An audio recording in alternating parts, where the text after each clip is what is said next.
going to sit here and try to convince me that Diego Pavia's attorneys went to court today. And when they were suing for a 7th year of eligibility, that Diego Pavia said, oh, that's not true. That's cap. I didn't do that. I didn't say that. I'm not trying to do that. You mean to tell me that Diego Pavia hired attorneys to go and represent him in court for a 7th year of eligibility, which is absolutely ridiculous in its own right, and that he did not know, and that he said, oh, no, I don't know anything about this. I'm not trying to come back for a 7th year of college football. You are lying through your teeth if you believe anything that kid says. Now, a lot of people like Diego Pavia. I think he's been a really good quarterback that, ironically, you will see later on in the year as LSU fans again, and maybe healthier than what you saw him last season. He's been great for them. But you're going to have to start trying to convince me a little bit harder in some of these changes that are trying to be happening and have happened in college football that you're not actually trying to do them, and they're not conspiracy theories. Like, the biggest conspiracy theory that I have, and I don't even think it's a conspiracy theory really, is that Tony Petitti and the Big Ten want to expand the playoffs because Tony Petitti, their commissioner, is a TV exec guy. Of course he wants more TV. Of course he wants more TV. Why wouldn't he want more TV? He's got a lot of buddies still at CBS. Of course he wants it. But I know that Diego Pavia came out today and refuted the on-3 situation, saying that they were in court trying to sue for a 7th year. They literally went to court and on-3 confirmed that they were trying to sue for a 7th year, or threatened to sue. Let me make sure I say that. Threatened to sue for a 7th year. You should have 5 years. If we're going to change anything, it should take you 5 years to graduate. Now, there are academic standards that you must uphold while you're an athlete per the NCAA. You got to be a full-time student. There's no way that you can be a full-time student and not graduate within 4.5 years, 5 years. There's no way.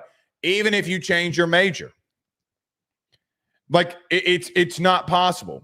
Some of these JUCO rules of guys not being allowed to play a 6th year because they were in JUCO for 2 years.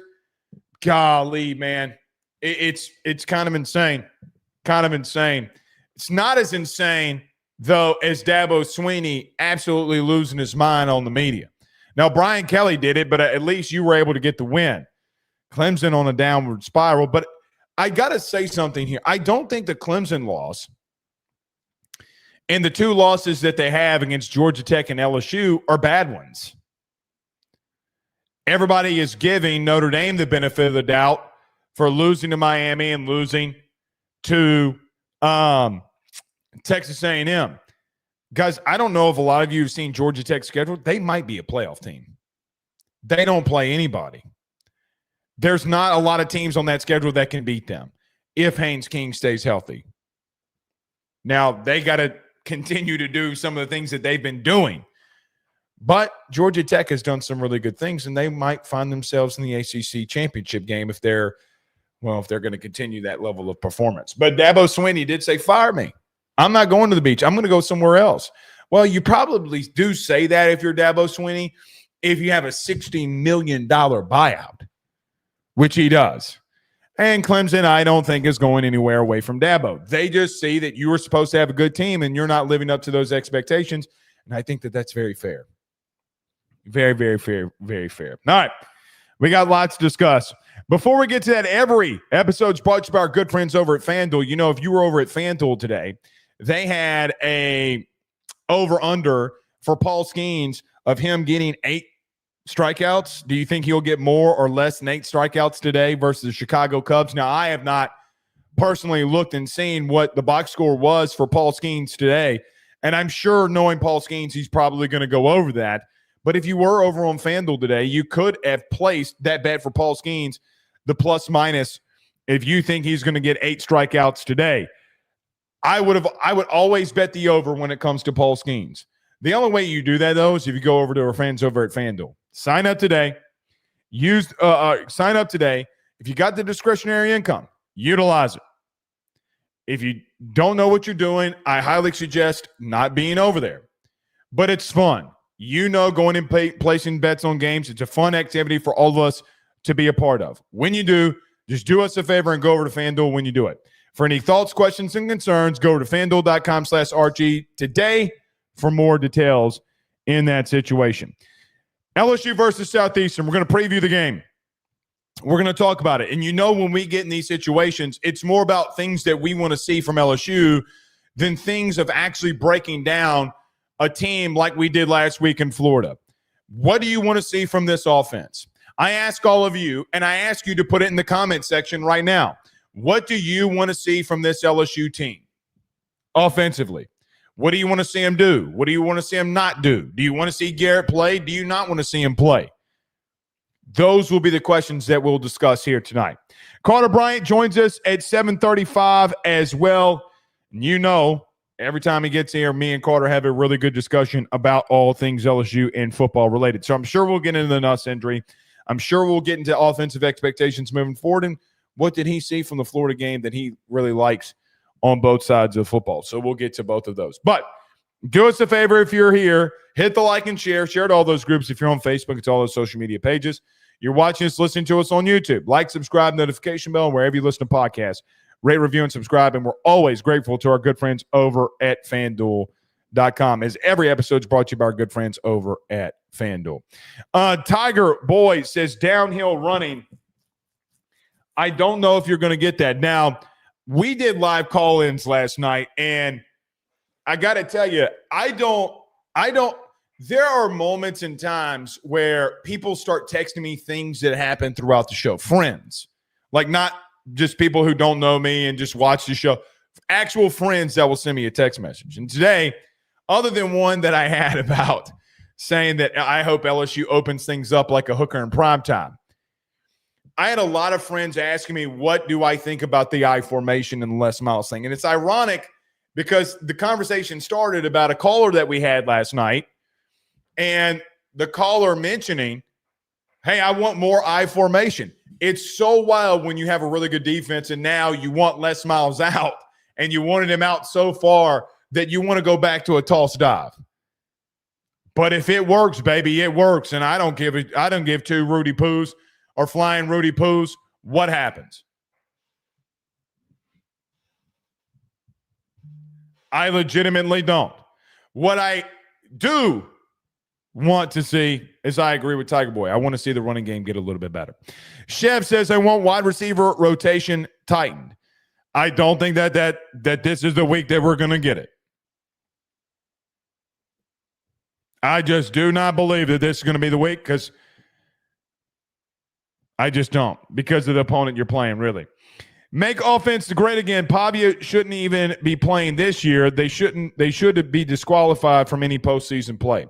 The only problem with that is I don't think that they can do that, because just the court ruling dictated that they must allow him to play.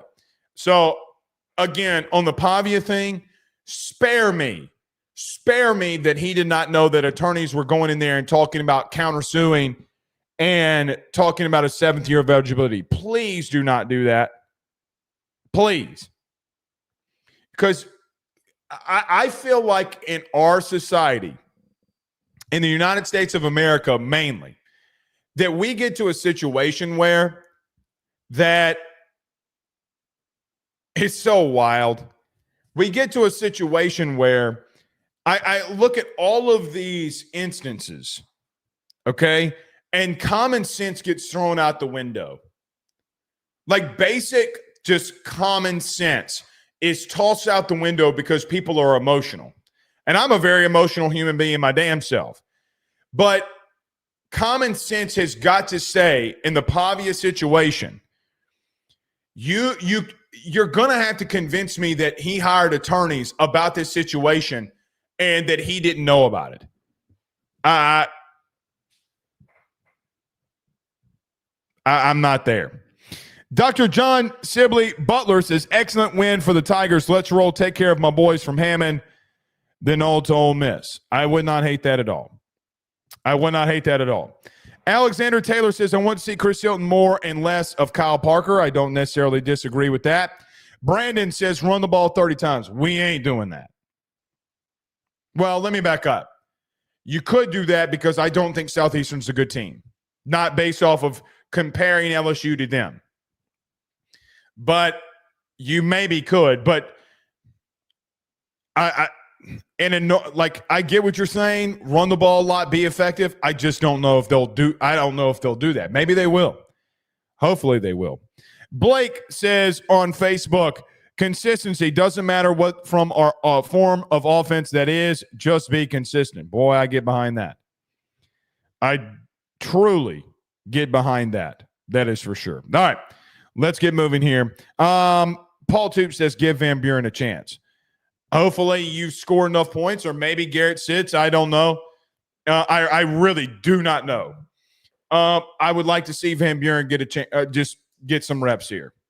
I really would. I thought he would get it against Louisiana Tech. Louisiana Tech might be good defensively because they're a horrible football team offensively. I mean, as an overall team, they're not good. So, I mean, let's just be frank. I mean, you should have gotten him in there. Hopefully he gets into this one, and we can see what we have from him. And I hope he gets a series with the ones. Don't just throw him out there with the twos when stuff can go awry. Let him get a rep with the first unit and see how things work. And if he performs, then he performs. But there is one thing about Michael Van Buren that we do know. Michael Van Buren will push the ball down the field. Guys, if he did it at Mississippi State against teams like Georgia a season ago, why wouldn't he do it here? So LSU, based off of their actions and how they play offensively, we'll get a lot of answers there. All right. Everyone does us a favor. Hit the like and share. Subscribe if you're on YouTube and wherever you listen to podcasts. Rate, review, and subscribe. As we mentioned, every single episode is brought to you by our good friends over at FanDuel. Let me get to a quick break. When we come back, we'll preview and talk about this Southeastern LSU game next. Stay with us. He will sell your house and find you a new. Well, Tyler's the man. He's here for you. If you want to buy or sell, well, it's not too late. Dial 955-0008. Just call 955-0008. Y'all call Tyler. He'll shoot you straight. Hey, guys, I want to tell you about our good friends over at Red Stick Financial. They're your local residential mortgage broker located right here in the heart of Baton Rouge, Louisiana. At Red Stick Financial, they find the bank that works for your particular set of needs to purchase the home of your dreams or refinance the current one. They truly are your partners in this process, and they pride themselves in helping individuals and families with one simple goal in mind, and that is to make home financing approachable, attainable, and stress-free. They are licensed in all Louisiana, Texas, and Mississippi.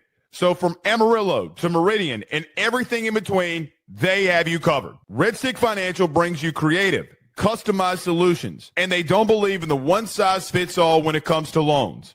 They even have special options for mobile and manufactured homes located in a flood zone and stated income financing for those of us who are self-employed borrowers. If you or someone you know is looking to buy a home, refinance an existing mortgage, or simply want to know what options are out there for your future, give Red Stick Financial a call today at 225-407-9250. That's 225-407-9250. Or check them out online at redstickfinancial.com. That's redstickfinancial.com. Before you purchase the home of your dreams or you go and do that refinance, you need to go local. Go Red Stick. We're back. All right. Shout out to our good friends over at Red Stick Financial. Guys, mortgage rates are coming down. I'm just telling you, things are changing. Listen, all you got to do, let's save you money. This isn't an ad. Like, this isn't me being like a spokesperson for somebody. Listen to me. as these mortgage rates are coming down, I know for a fact some of you got high mortgage rates. You got a lot of high rates out there for a lot of people. Just give them a call and see if there's a situation where they can lower it for you. Guys, what's an extra $300 to $400 in your pocket a month if that happens? I know what it would do for me. Guys, our mortgage is ridiculous. And I have a good rate, and it's still ridiculous. The only reason you get that is from our good friends over at Red Stick Financial. I love Ryan. I love Sheridan. They're doing a fantastic job. Guys, they don't put up with any BS. They're going to get you in. They're going to get you out. They're going to make the right thing for you. That's why they have been some of the best. Go over to Red Stick Financial and give them a call today. All right. Let's preview this game with LSU versus Southeastern. When we always get into weeks like this, I always like to preface off these segments by saying, when you get into a week in a game like Southeastern or Louisiana Tech, or even when you look down the road at a team like Western Kentucky, it's not ever really the avenue that I take to worry about the opponent. Doesn't mean I haven't watched a lot of Southeastern as an alumni from that institution. We pretty much in week 2 talked about Southeastern because the only game that Louisiana Tech had was against Southeastern, and we had to really kind of watch the both of them on both sides of football to get an idea about what both of those teams and what they have done. But this week, like we did against Louisiana Tech, there are deficiencies that I think Southeastern has versus you. Ironically enough, I don't think that there is an area where I look at Southeastern and say to myself that you should not out-athlete them. I do think that they have some speed at skill. I do. I think that they have some speed defensively on the boundary, and I think that they have some speed from their running back room and wide receivers. You can't take them lightly. If you're a receiver for LSU this week, guys, they got some speed, and they got some kids on that team that I promise you that will hit the portal as soon as the season's over with, and that is unfortunate, but the truth. They got some speed. The guy that led in interceptions for your team the last 2 years, ironically, was their number 1 corner 3 years ago. And that does not get missed upon me. But there's just not a spot where they are better than you. This week, we're going to talk about where I think that you should most effectively attack them. And if you just want to win the game, where you need to attack them. But there are things that LSU has got to accomplish this week. Now that the cat is out of the bag and Garrett Nussmeier was hurt for the first 3 weeks, and Brian Kelly says that he's coming out of it. He already states that, listen, Garrett is not going to play, or excuse me, he didn't say that. Garrett is not going to be able to get the rest, until the bye week. And not getting that rest until the bye week clearly indicates to me, unless Brian Kelly was just lying, that he's going to go in this one. Now, I know a lot of you say rest him, let him heal up, go into Ole Miss. I get it. The issue that I have, and I've addressed a lot of this with you last night, and it's still the number 1 question going into today. Go see my Twitter feed for what it's worth if you don't believe me. I don't think he needs to rest. Can you get him in and out of there in the half is more of the question. Because if you can get him in and out of there in the half, then let him go get the game reps with these receivers because you clearly need them. Your head coach came out yesterday and said, listen, we have not been able to get the connection down on some of these deep passes because during the week Garrett's not throwing enough and we've limited him. Okay, well, what's the best way to get that done? It's like what a lot of teams do in week 1 when you're trying to figure your team out. They go out there and play Rudy Putek, and they start throwing the ball down the field. Newsflash, it's what they do. Regardless if he plays or not, which I think that he will, guys, if he's out there, you got to see things coming. And you got to see some different things coming from this offense. You can't go out there and say, all right, guys, listen, he was hurt the last 3 weeks. We put him on a pitch count. Sounds great. You also came out and said that he's pretty much out of this thing and he's good to go. Well, then if he's good to go, then the offense has got to change on how you do things, right? It's got to. The excuse that you will have for him is if there is some lackluster performance, well, man, Garrett is hurt. You what do you need to do here? Well, the only thing that you do is against Ole Miss and Pete Golding, set him up in a situation where Pete's going to send the heat and send the pressure. And I do find it a little bit ironic that it could be funny that against a Power 4 opponent that the team that you find yourself potentially and find your offense could be against the Sage Ryan and Deshaun Womack-led Ole Miss defense. I find it ironic. But you got to go out there and show me that you can do some things. My mind's not going to change on who you are as an offense based off of what you do against Southeastern. I love Southeastern. I have 1,000 thank yous that I could give to that place. I'm always going to cherish my time at that university. Lifelong friends, people that were in my wedding, people that I talk to this day. My best friends were formed when I was in college. I'm sure like a lot of you. But you got to go take it to them. You're going to have to find ways to not only be vertical, but be accurate in the verticals. You know, I know Carter's going to come up in here, and I'm not trying to say this to rile him up or anything or even start anything. The drops against Louisiana Tech. Like, let's not even talk about those and have that as a debate in this game. Let's be in a situation where you are getting to Barion Brown, where you are getting to Chris Hilton, where you are getting to Xavion Thomas, where you are getting to Aaron Anderson, Bauer Sharp, whoever it may be. Be able to find a way to get vertical and be more explosive like you were in some situations a year ago. Because now that that cat is out of the bag, the can of worms that you open is if he doesn't play and Michael Van Buren goes off and this offense struggles, I don't care if it's Garrett Nussmeier or not, there will be a part of the fan base that's going to ask the question, should Michael Van Buren be playing over Garrett Nussmeier? And clearly LSU doesn't believe that. There's nothing that he did in camp that indicated to me that he should be playing over Garrett Nussmeier. And it will be the quarterback 2 situation, like most things do. When most situations, when you have a quarterback and you have a situation going on with your number 1. I preview this game and say, you're on the other side of this, says Brian Kelly. Well, then go out there and show me that you're on the other side of it. Show me that there's no limitations. You could score 84 points in this game and it wouldn't matter to me, good, bad, or indifferent. What it would show me is the way that you attack them. The only thing that I care about in this game is that I think that you can attack their safety core. I think you can attack their linebackers in the perimeter. I think there's so many things that you are better than them in. They have some speed at corner, not as much as you. Push the ball down the field.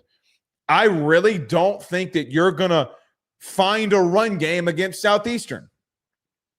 Meaning you could go out there and run for 300 yards, and it's not going to dictate to me or change my mind about what that team can do against other Power 4 opponents. It's just not. What it will do is if you come out there guns blazing, you come out there, you kick the door down, you burn your ships, and you throw the ball all over the place. That would show me that you believe that Garrett's not hurt anymore and that he's not, and that you can toss the pill around. Doesn't matter who the opponent is. You're not willing to do it in practice, but you're now that he's coming out of it, willing to do it in the game. Fine, sounds good. Now go do it. That's the only thing that this week has to entail. Now, you can't play around with them. You can't be sloppy. I will remind you, this team was damn near tied with Louisiana Tech at halftime before Southeastern started making some really boneheaded decisions and cost them the football game, in my humble opinion. Can you get the ball down the field to Barion Brown and Chris Hilton? Brian Kelly mentioned we got to get the ball to him. Sounds good. Well, then do it.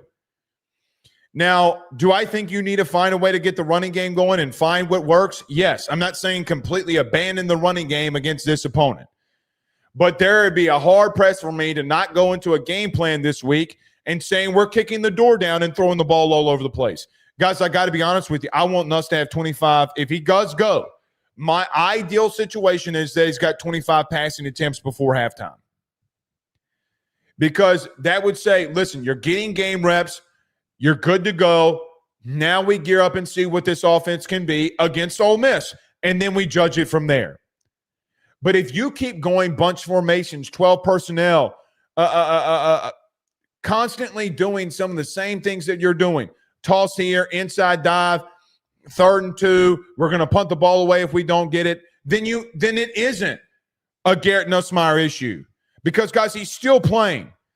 He still felt good enough. Now, I'm not saying he wasn't hurt because I do think he was hurt. He ran the football to give you first downs in 2 of the last 3 games. Okay, sounds good. Well, he was able to put his body on the line, and it takes a lot of heart for him to do that while injured. And we all should and can admit that. But, guys, not only do you need to be locked in and focused, hit some of these vertical things down the field, but quite frankly, you got to know what coverage this defense is in. You're missing way too many receivers. You're missing way too many situations. And we'll bring on Carter here in a minute. I'm sure we'll discuss this. In my humble opinion, there are way too many open guys from last game to justify that things cannot be corrected, even with some of the stuff that you were running. There were 3 or 4 in routes that I counted that Nick Anderson's on the field and he's got a lane where you can throw it and make the completion and him get yardage. And it's not a real deep throw. Do you have the confidence to throw the football? And I do think a lot of this is confidence not only in Garrett, but confidence if you can complete it. Guys, they got their asses whooped during camp. They got their rear ends torn up during camp. There were some days and some times that they did some good things. But look, in 2023, we came out here and said, guys, this defense is bad. Or I came out here and said, this defense is bad. Jane Daniels, Malik Neighbors, and Brian Thomas are good. How did that go? Last year, you're turning the ball over too much, throwing interceptions, and that your defense, they stopped the run, I guess, okay against your offense. But we found out that you couldn't run the ball. Oh, and by the way, defensively, you couldn't stop a running quarterback. And not like that you were able to get that tested on you because you had a quarterback that didn't run. This year, every single practice report was this defense is dominating. Now what? Confidence and knowing what you're seeing and knowing what they're giving you. That will be the ultimate key here. Now, I would assume that they want to establish the run. But I really want them coming out here guns blazing, throwing the ball all over the place. I just don't think you find your run game against this team. So we'll see.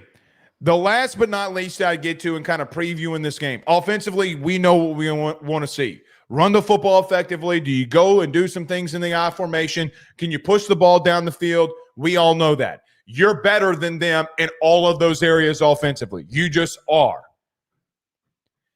But we spent a 25-minute segment here talking about what you got to do better offensively and Garrett Nussmeier and everything. But I sit here and say, what do I want to see from the defense? That's the mindset that I have.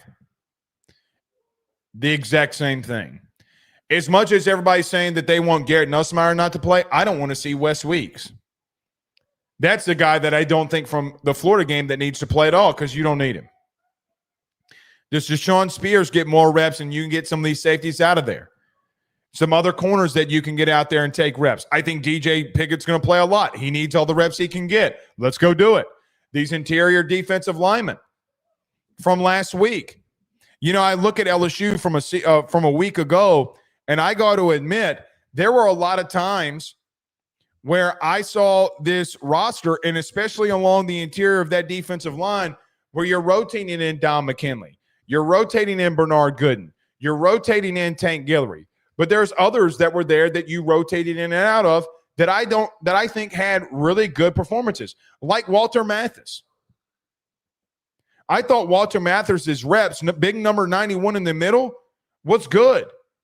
and you beat out Brandon, you beat out Zion, you beat out Sean, you beat out some of these guys that maybe should have been taking those reps. And by the way, Grant Chadwick's not there, but you have Walter Mathis, the true freshman that's in the interior. Keep doing what you're doing and get some of these guys reps because you're going to completely dominate this team defensively. Sometimes you have letdowns. Sometimes you give up scores. But I really do think that you're going to be able to take it to them, and I want to see your offense do some different things personnel-wise. Let me get to a quick break. Carter Bryant joins us next. Stay with us. Guys, let me tell you about our good friends over at Grand Slam Heating and Air, where your comfort is their top priority. At Grand Slam Heating and Air, they promise to provide customers with high-quality HVAC service at an affordable price while ensuring the homeowner peace of mind. From their office to your home, they guarantee the best hassle-free experience around. Efficiency and comfort is their game. Let them make your home Grand Slam today. At Grand Slam Heating and Air, they're offering their annual maintenance plan starting off at $18.75 a month and also doing those $99 tune-up promotion. They provide free estimates for system and ductwork replacement as well as offering financing to get the job done with no money up front. From Baton Rouge to Hammond to Covington, they're all around. So what you need to do today, give them a call at 225-380-9065. That's 225-380-9065. Or go over to their website, getgrandslamair.com. That's getgrandslamair.com, where your comfort is their top priority. Guys, I want to talk to you about our good friends over the Drake Williams Law Firm and Drake Title Company. Are you facing tough times due to an injury from a car accident, navigating the complexities of divorce, or purchasing a new home? At the Drake Williams Law Firm and Drake Title Company, they understand the challenges you're going through, and they are here to help. The lawyer team of Ernie Drake III, Ryan J. Williams, and Summer Vignair, along with Morgan Daniels, have the experience and proven track record to give you that peace of mind. Give them a call today at 985-386-7600. That's 985-386-7600 to schedule a free consultation at their brand new office located in historic downtown Ponchatoula. They're also doing a special, the AYS special. If you're refinancing or closing on a home in Southeast Louisiana, request the Drake Title Company to handle your closing. If you mention Blake Ruffino and AYS, you're going to receive a $400 discount on title fees. Again, give them a call at 985-386-7600. Let them know that Blake Ruffino sent you on by.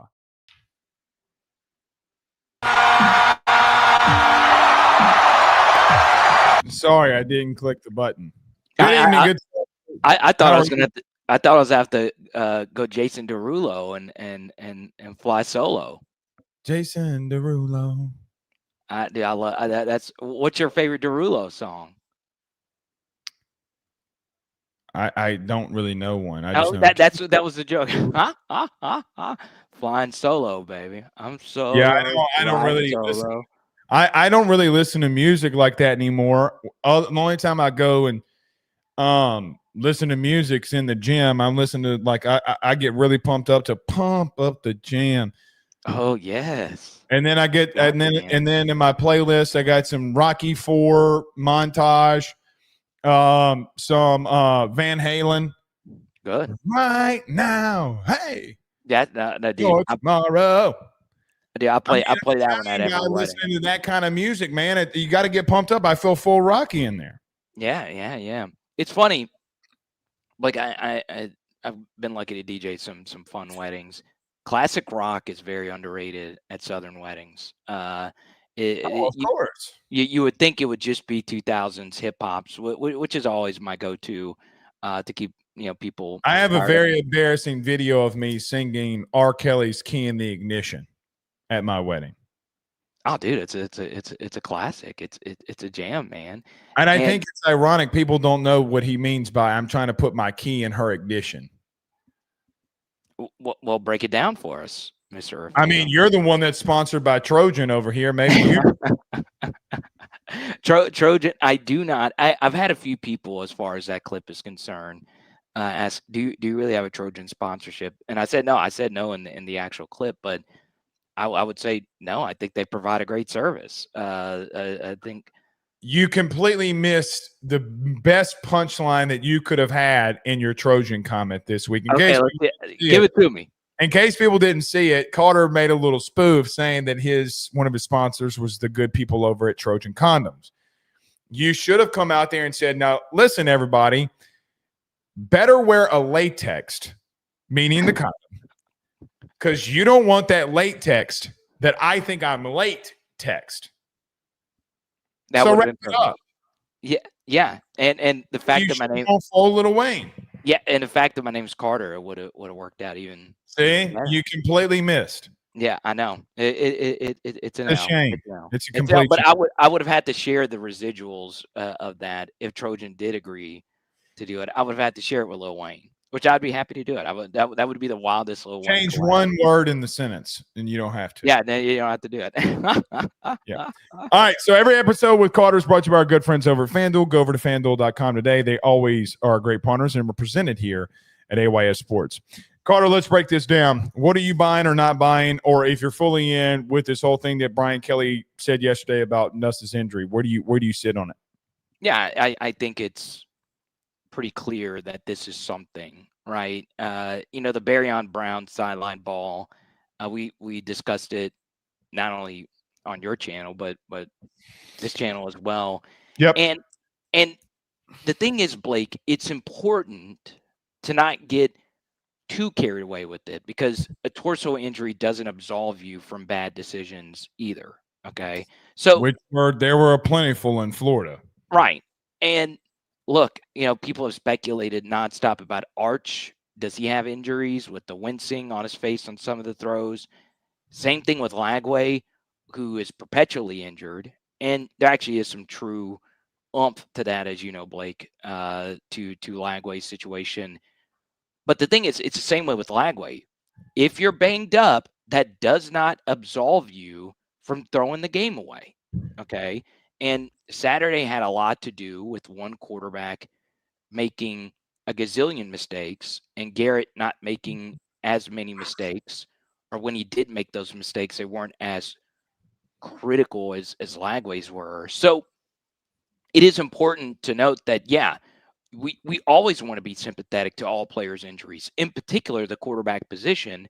But ask any coach, ask any film analyst, ask anyone with a respectable amount of football knowledge. If you're hurt, don't do things that hurt the team. Okay, you just can't do it. Like the interception. So the red zone interception that Garrett threw was inexcusable. All right, you just can't throw that. It took me back to A&M, if I'm being quite honest. Yeah, and in many ways, Blake, you can argue it's worse because your defense is truly playing transcendently good football, and the only way you're going to lose is throwing the game away, right? Mm-hmm. And look, when you throw an interception like that, you are in a spot where it could be returned for a touchdown. That's the only way that Florida's even getting back into the game. But where I do slightly defend Garrett is this whole offensive environment is just so bad right now for LSU. And the thing that really stinks about the Garrett Nussmeier interception, Blake, is on the play before it, the run blocking was really good on that Juwan Johnson run. The toss worked all night. All night. And we found a play that kind of sort of works. And everybody on that rush play. So for those that don't remember the sequence of events, the play before it, we called a pitch and everything was blocked well. We gained some good yards and Juwan loses the ball. And that puts us at third in Ponchatoula. Okay. And it's the extended red zone. The play happens. Weston Davis gets beat, which is right now every day that ends with Y, Weston Davis is getting beat. And it's a problem. So he gets beat. Garrett can't step up into the pocket. So in that situation, he rolls out to the right side where none of his receivers are running. All the routes were in breakers to the left. You just got to throw that ball into the bleachers, okay? And be a real adult in that spot. Be a captain, be a number 18, and do what's best for the team instead of doing that when you know that that's not going to work, and you know those kinds of interceptions. It was a lot like the A&M game. A&M game, he's rolling out to the left, throwing a ball over the middle that gets picked off. This time you're rolling out to your right. Just throw it away. Just throw it away. We punt the football, and you live to fight another down. So Make him go 90 yards.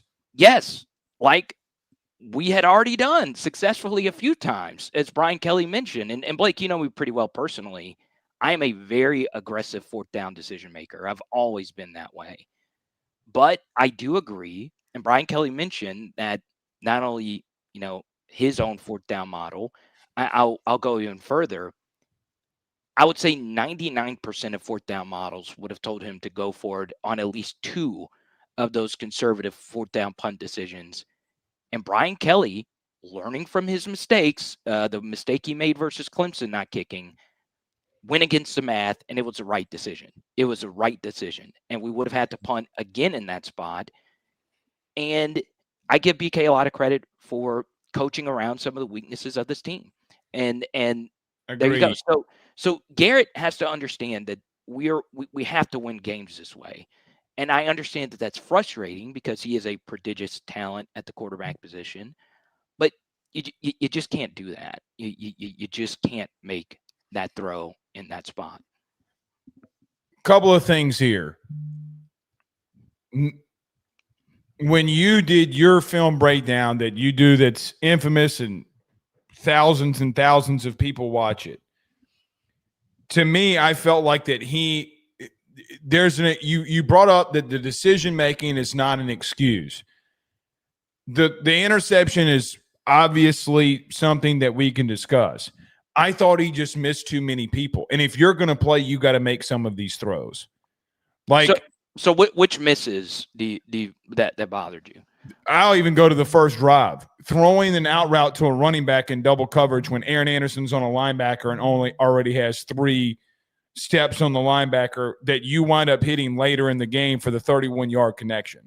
Yeah, that was a bad miss. Bad miss. There were 2 times that I remember that Nick Anderson's running an in route and he splits the zone coverage and he sits because he knows he's got zone. If you can't make that 12-yard throw, then I mean, I know that you can, right? I still think that he's making bad decisions. And that's the part where I sit here and say, all right, I mean, I was sent a clip. I'll tell you this.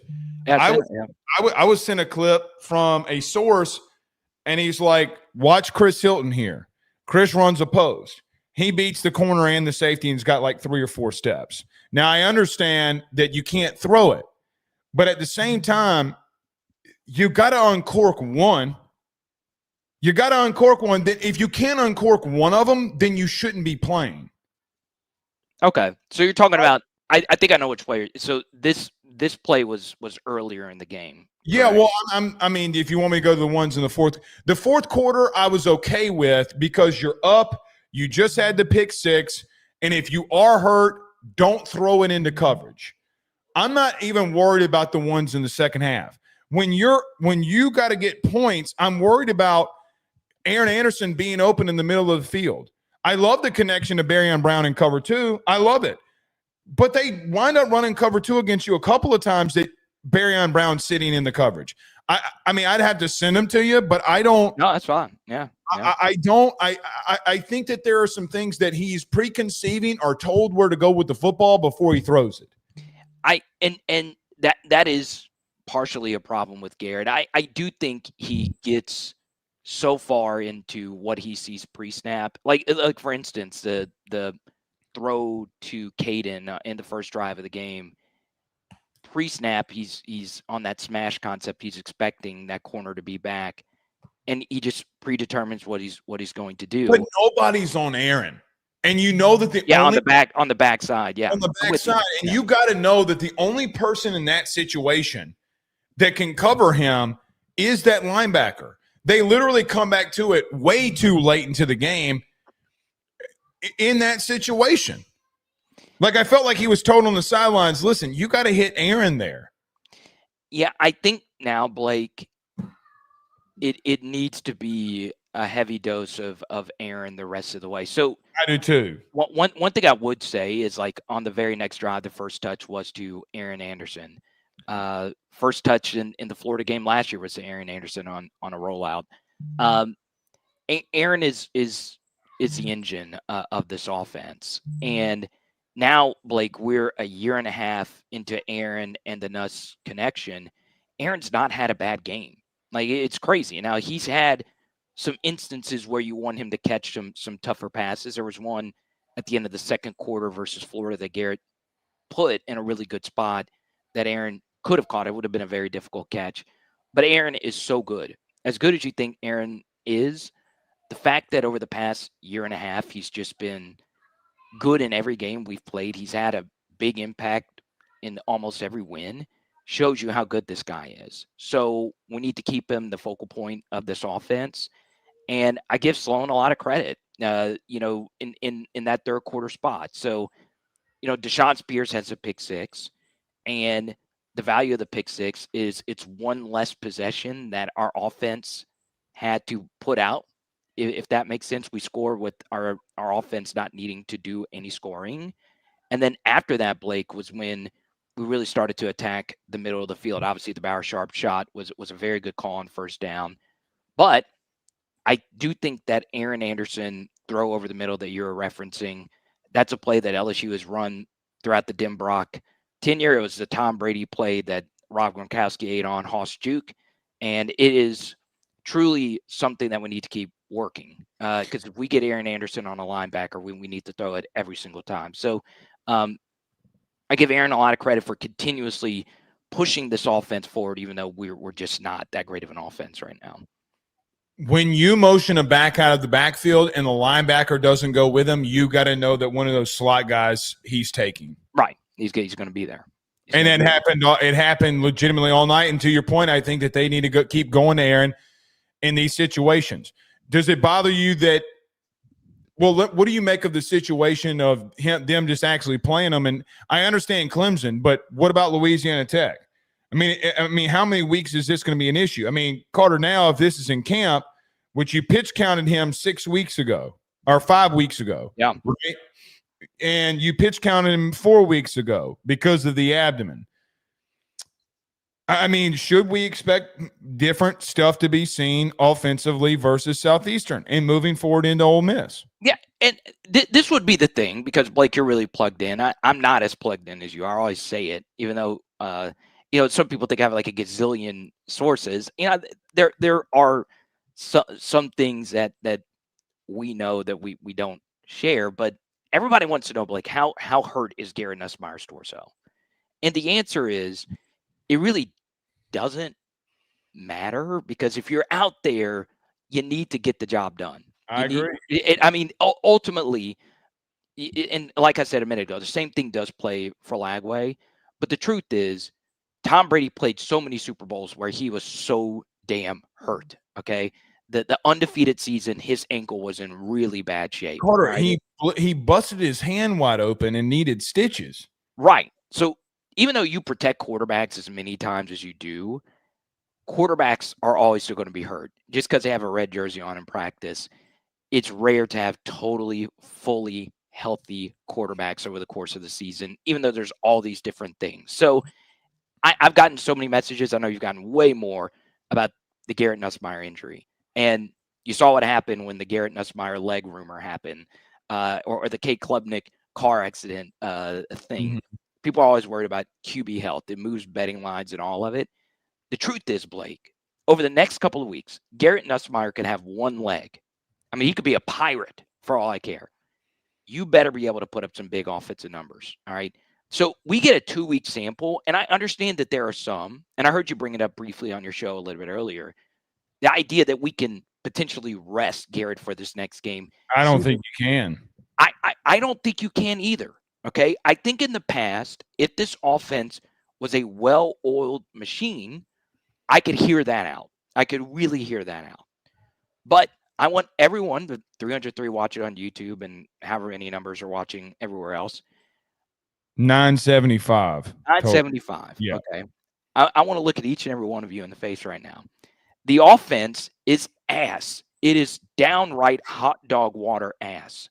It is Kim Kardashian in her prime, Megan Fox on Transformers level ass. It is that bad. It is that bad. We are the only team in the SEC that's not scored 24 points in a single game. More than half of the SEC has scored 24 points in all 3 of their games. Okay? It is so bad. Okay?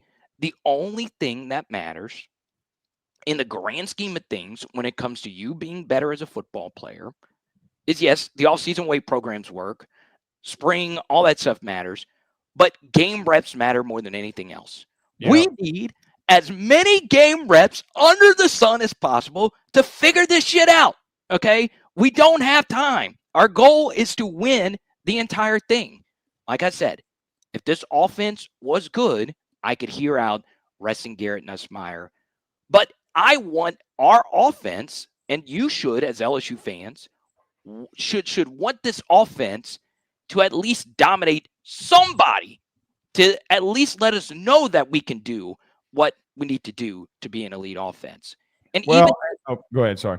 even if the offensive line is terrible, it still doesn't excuse that with what LSU has at wide receiver and a quarterback that's going to be drafted, we've got to start hitting some explosives. We got to start getting some things going. At least attempting it.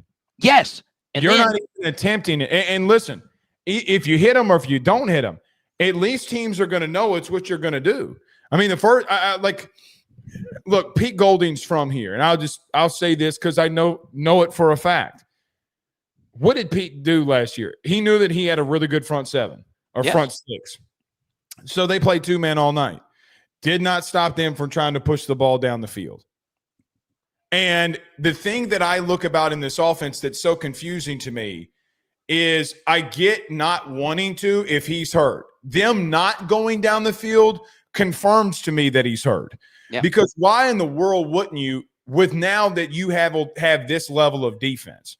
I think Brian Kelly's outburst to Cobble is a little bit warranted. And I think that Brian Kelly put the Nussmeier context in it for this reason, but he didn't explain it to anybody.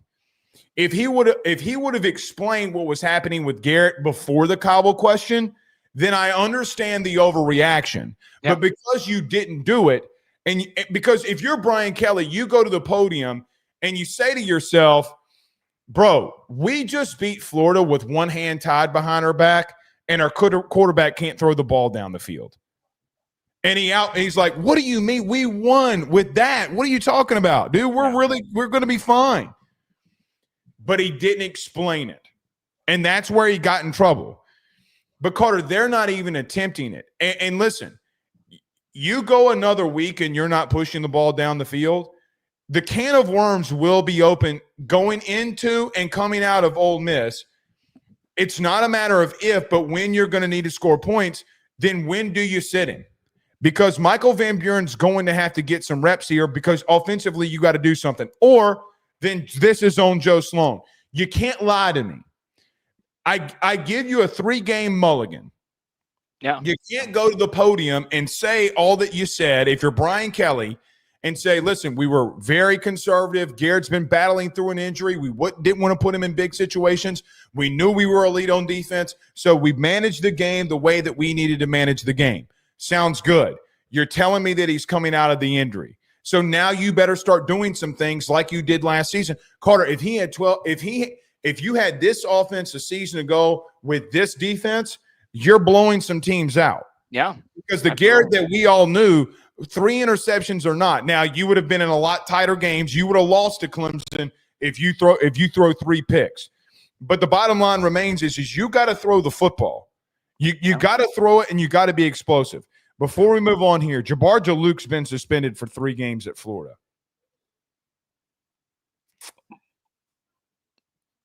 You want to know who started the LSU Florida incident along both sidelines? Oh, is Jabbar Jaluk? I heard during the game, right before the game kicked off, that Jabbar Jaluk was telling players to go over in their sidelines and start shit and get some people kicked out. And there is a video we shared that it looked like he threw a punch. Well, then Florida's got info that that they needed to act. It is interesting because No, the SEC mandated it. Oh, okay. So From what I I had no idea. I no idea. It's breaking news right now. Oh, okay. All right. Yep. So Dude, there's no okay. way you could have known. Okay, so Jaluk, his history with LSU is extensive, and not only with Telling LSU, players not to go to LSU, going to Florida, being at LSU too. I mean, it's interesting.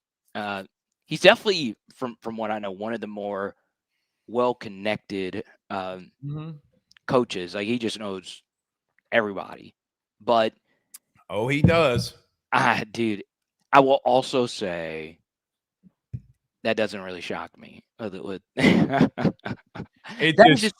is so wild to me that a coach would think that that's a great idea. And with all the info and cameras that we have, to think that you're not going to get caught doing that is just insane to me. Like I'm floored, but at the same time, not surprised. Yeah, because he's done that in multiple spots and situations, even in high school. Let me ask you this before we move to defense really quickly, and I'll get you out of here. Do you expect this offense to get better?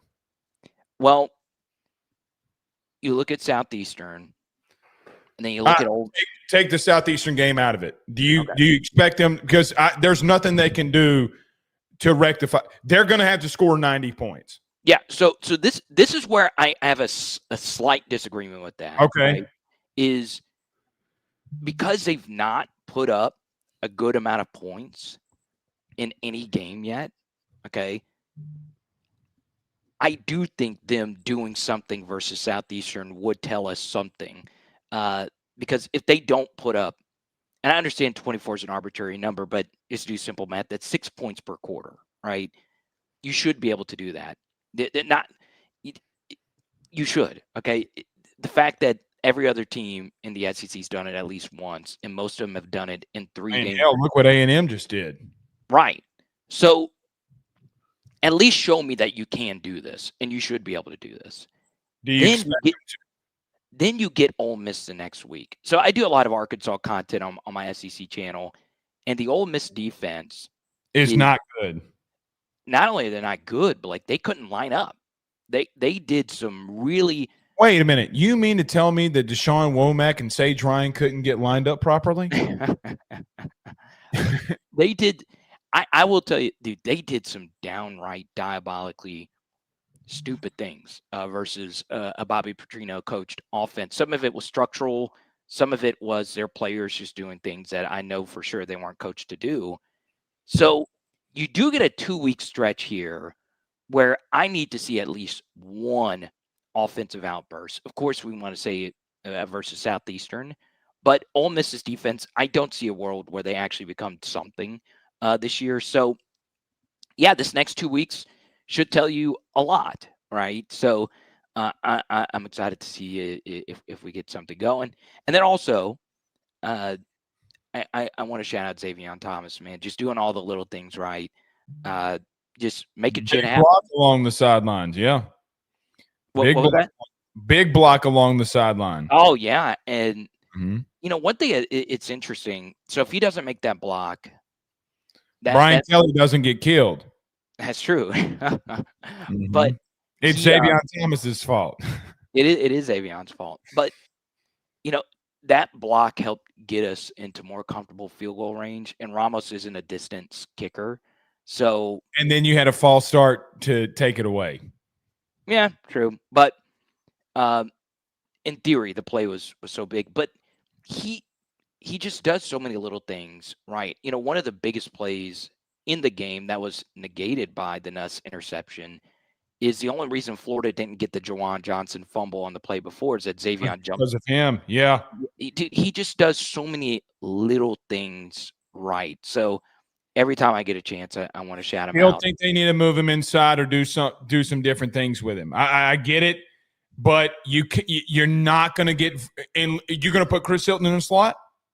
You're going to put Barry on there? You better start getting vertical from somewhere.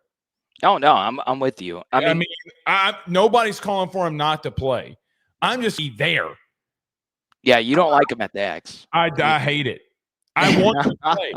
But see, here's the thing. Like, for an example, What happened in his touchdown reception? Very quickly, because we need to get to defense. Yeah, go ahead. Motioned it out where you had to take another number out. So technically, he's a slot number, right?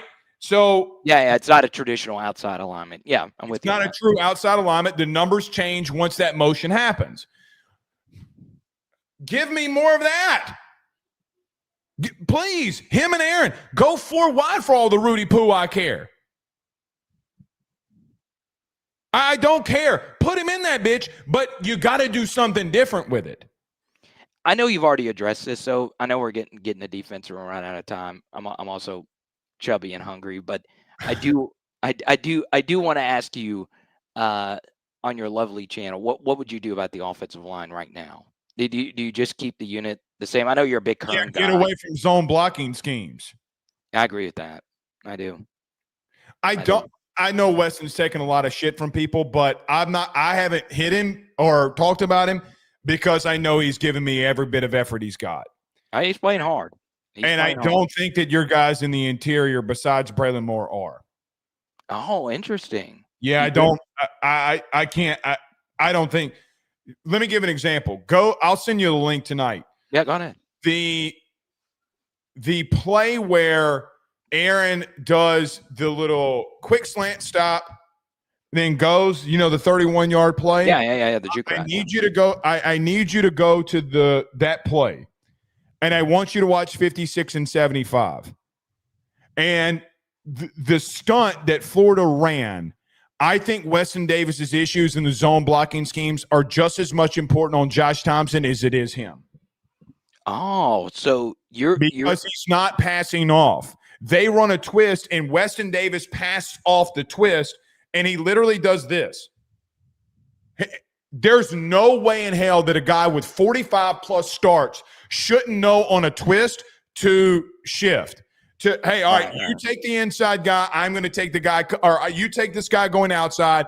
We're going to take the twist. How does that happen? And he's been in the situation at right tackle where he should know better. If you watch some of the zone reads and runs right, give an example. Caden Durham's first third down run. Where did he get hit from? Gone. Where did he get hit from? It's not Weston Davis. Weston Davis has got serious push.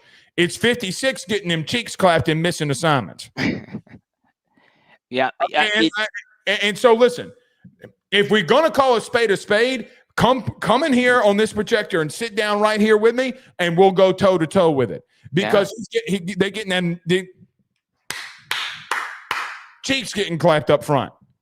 Dude, Trojan's definitely going to sponsor. Oh, they should, but they can't. 56 does not know how to pass off from the interior. I'm sorry, he doesn't. Well, yeah, they struggled with another twist later in the half too. And Weston's sitting there saying, "What are you doing?" And Weston's technique was perfect because he's turning him back in. The guy's trying to penetrate you off your hip. The reason he turns is because he's trying to lay his ass out. What are we doing? So they got to get away from zone blocking schemes. I said this 2 weeks ago, Carter. They got to start wedge blocking, meaning it's gonna not benefit you. But if you run typical inside zone and you just what they call wedge blocking, meaning you just double and you don't worry about the second level, have a wall. Have a wall. Don't worry about going to the second level. Don't let anybody – it's like what's the old kids game where you link arms? Red Rover. Red Rover them hoes. That is wedge blocking. You don't let anybody penetrate through you. You go toe-to-toe and you double from within, meaning literally the tackle and the guard in the center. If you're going left, we're going to double and we're not going to go to the second left. Give me 4 yards. Yeah, so if you go more to gap duo kind of stuff, that's kind of what you're talking about. And that is gap duo. I mean, people know it from a high school perspective as wedge. But gap duo is exactly what Yeah, exactly what you said. Yeah. Everybody takes a step to the play side of where it's going, and you run. Yeah. And that is welcome to zone blocking schemes. Yeah. Well, it's strange because like 2019 LSU was a big duo team, So I'm going to tell you something that I probably shouldn't say. If you ever watch Joe Brady in an interview, I want you to. I hope he gets asked about his philosophy on run plays. oh, he's a savant when it comes to running the ball. They run duo. He They do not run traditional zone blocking schemes. They let the guy come to them. Yeah, and my thing is we don't disguise our outside zones well at all. We don't. It's pretty easily keyed from the backers to the corners. Even when we do block it well, there was one that we ran where the corner for Florida just came in and just knifed in there, and the play was blocked fine. It's just they know what's coming, and a lot of that's on Joe. It is Sloan. So, and yet when they didn't know a toss was coming, look what you were able to do. Right, and then not that complicated. And then you get into so would you do more Jack Pyburn fullback stuff? Or? Here we go, Les Miles. I mean, I'm not saying don't do it, but are you going to play Jack Pyburn 20 plays on offense? And let me ask you this question. Here's the real truth. You're not going to surprise anybody in the country again with him coming in. True. And it is important to point out. But he killed Kamani McLean. Yeah, it was and to be fair, it wasn't McLean, but he still killed his guy, right? Was it McLean that ran him down? Yeah, it was McLean that ran him down. But okay. the point your point still remains the same. It also helped that Florida was not lined up and they had 12 guys. They didn't know what they were doing. So it's important that I get too carried away with that. I can say though that like Jack is open to the idea of playing. Yeah, let him go 5 to 7 plays and call it a day. Right. And look, I like fullbacks, so I always have. I don't mind it either. Make him the Bayou Hughes check. But the Bayou Hughes check, I like it, man. But to your point about the defense, it was another great performance. Obviously, you and I have both been big Deshaun. Safety play, dude. It's just amazing. Ooh. It is amazing. We've always been big Deshaun Spears guys. So him having that game really isn't a shock for anyone that like really watched him grow as like a high school recruit. His athleticism, it looks like Grant Delpit out there. But it was good for him to finally have his shine, right? In 9 plays, right? It was insane. And to me, Blake, it all gets down into the unselfishness of this group. It's so big. It really, really, really is so big. Guys willing to do things for other people to get open on a blitz or anything. Because, Spears comes in 9 plays, has just this Hollywood game, gets, all the accolades. He had a caller last night asking to bench Cooley for Spears. And I'm like, Cooley played great. Yeah, he had a good game, and it's good to have somebody come off the bench and provide that spark because cold depth, and you haven't had it recently, and it was also interesting that Spears, you would have thought they would have tried him more last year, and then when he played some in that, more so in the Baylor game, if anything, he struggled, and then for him to stay locked in when they go get all these transfers, for him to still really work on his craft and have the performance that he had shows that young recruits, it doesn't matter if you're a top 100. No one gives a shit. Just lock in, work on yourself, and when your time comes to shine, go out there and make plays. And that's exactly what he did. So I'm really high on him. Like you might be higher on him than me, and it's that's hard. To be in that spot. One day I'm going to write a memoir, and I have screenshots from his recruitment. Oh, dude, don't you think that's not going to be in there? Dude, he's so gifted. He is so gifted. Good kid. Yeah, look, Jake Olson got missed in all of this. His room had 4 picks. Crazy. It is wild. Yep. All right, last things here, Carter. Mark Allen says, someone please put out an APB on Chris Hilton. What have you seen from Chris Hilton? I know he hadn't done much, but what have you What do you think about the situation? Yeah, him and Garrett really, you had the games that you had towards the end of the season, right? Mm-hmm. And then you had the connection in the Wisconsin game, and you would expect it to be better than where we are right now. Mm-hmm.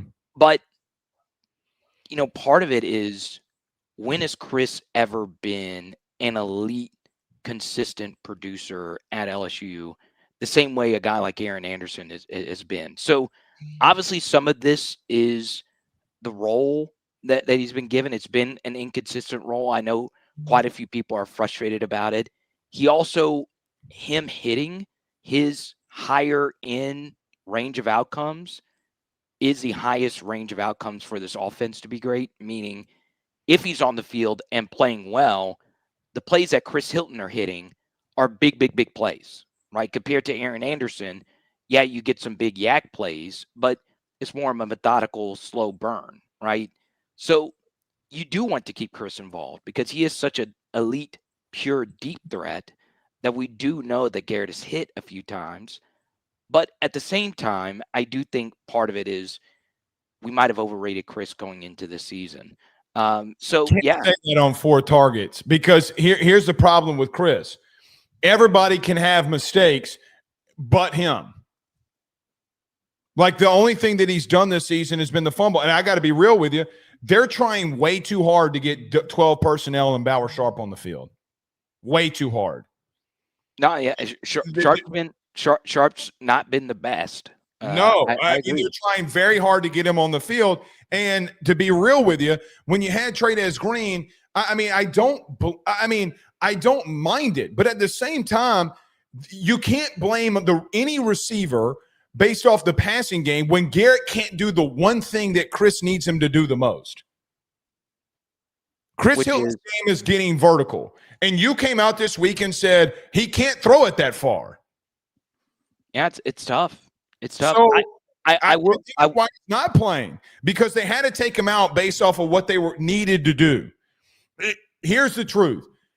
I think because we saw less of Kyle Parker this week and more of Chris Hilton and them trying to get him involved, I think you're going to start seeing it. But Carter, they're bunching up in too many things. They're being too cute. Joe Sloan comes from an air raid principle offense. Well, fucking run it. Then run it. And here's another thing. Nobody will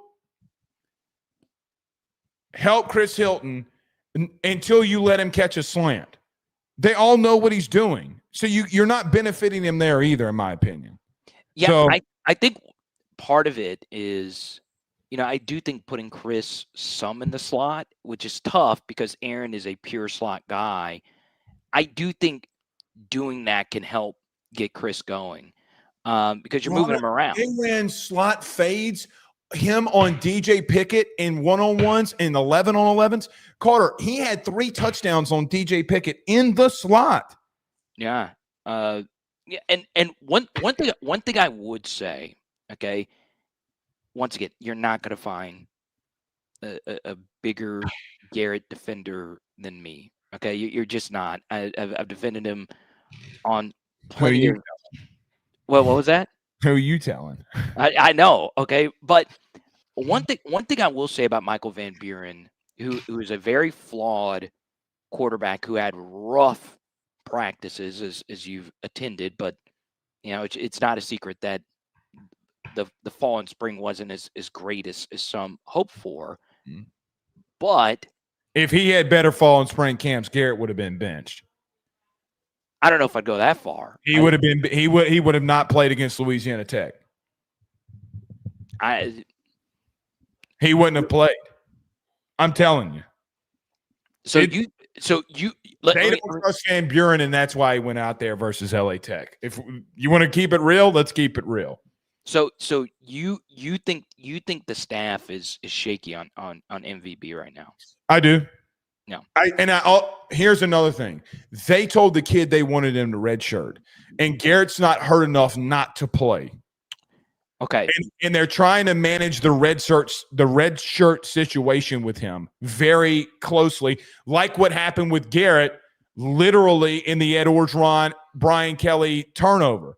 I mean, Carter, what was the conversations in 2022? Well, man, if you start trying to throw Nuss out there, you're going to burn his red shirt, and all this shit that we went through was for nothing. And they kept running him out there. Okay. And you get what I'm saying? I think that I think some behind the scenes conversations is why you're not seeing Michael Van Buren. Okay. So this would, I've heard different things about this as well. And I've gone on a rant saying that if we were in garbage time versus Louisiana Tech, I agree. I would put Colin Hurley in over Michael Van Buren because Colin's already used up his redshirt year, right? And I'm big against Southeastern. You got to throw MVB out there though, and you got to throw him out there with the first unit.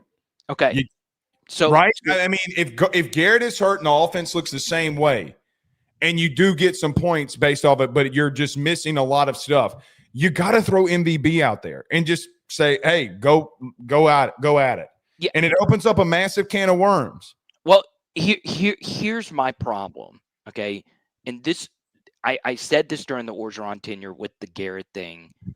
Your top backup quarterback, whoever your top backup is always going to be the second most important player on the team. Mm-hmm. Always. All right. Because the quarterback is just that much more valuable. Right. Yeah. So, like, as great as Mansour Delane is, the second most important player on this team is always going to be your backup quarterback. Right. I agree. So, that's not a shot at Delane. I just used the best player on our team. I know what you're saying. Everybody knows what you're saying. Yeah. So if that's the case, when I started hearing about like the red shirt stuff and all that stuff, you can never be shaky about who your backup quarterback is and trying to manage red shirts and all that stuff. You just can't, because it puts the entire operation in limbo, especially at a position that does transfer so much, right? So that does put LSU in a precarious position, because the thing is, based on what was told to me about Van Buren's Mississippi State tenure, is that he also had rough practices then, but then when he actually played in the games, he played a lot better than what anyone thought he would be last year. Georgia, watch Georgia. Yes, and there were days, though, I'll give him this, there were days he went stupid. Oh, and at LSU, yeah. Let me give an example. The day Garrett sat out and he went, the first one, he went stupid. I will be honest, Blake.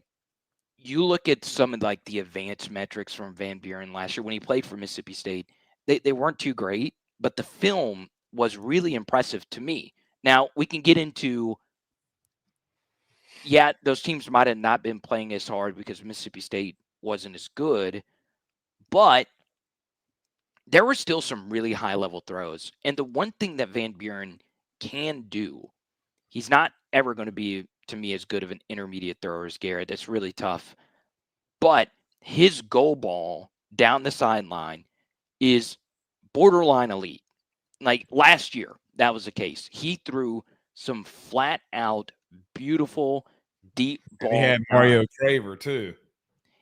And Kevin Coleman, who was very good for them. So he had really, really, really, he had wide receivers as good as the receivers that we have now. So that's part of it as well. But even to like some of the number 3 and number 4 guys, he threw some flat out beauties down the sideline. He is a very talented, gifted, deep ball thrower. So it is something I grew on Michael Van Buren when I started watching and paying attention and doing film studies on the channel from his games. But, some of the practice stuff that you heard was concerning. And I do think it affected not only my opinion, your opinion, other people's opinions about him. But, I just think your top backup, we always need to know what your status is as far as like redshirting and stuff like that. And I know that could change. Like during the season, everybody wants to keep as many red shirts as you possibly can. But Blake, for me, as far as whose red shirt are we saving and not saving, why did Carius Curran play only one play versus Louisiana Tech? It doesn't make any sense. And then the other thing is, let's just say, once again, if we're in a spot where we're trying to figure out the Van Buren redshirt situation, the thing that is the single most impressive thing about this team right here and the buy-in from this team when I speak to players on the team and had Jack Pyburn on the show, all those different things, there are so many players on this team right now that are playing their 4th year in 4 eligible years, which means there's a lot of value in them playing this final year of their eligibility when they know that they can have an extra year. So there are a bunch of guys that are currently in this locker room that are sacrificing a whole hell of a lot for this team to get to the college football playoff.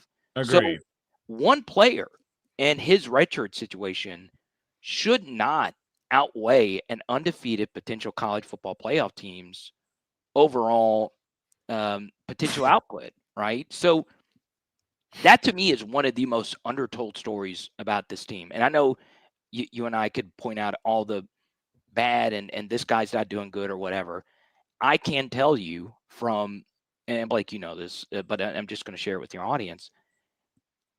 There's a lot of people that are really putting a lot into this team, that have done the unselfish shit to get us to where we are right now. So because they see what this defense has been doing.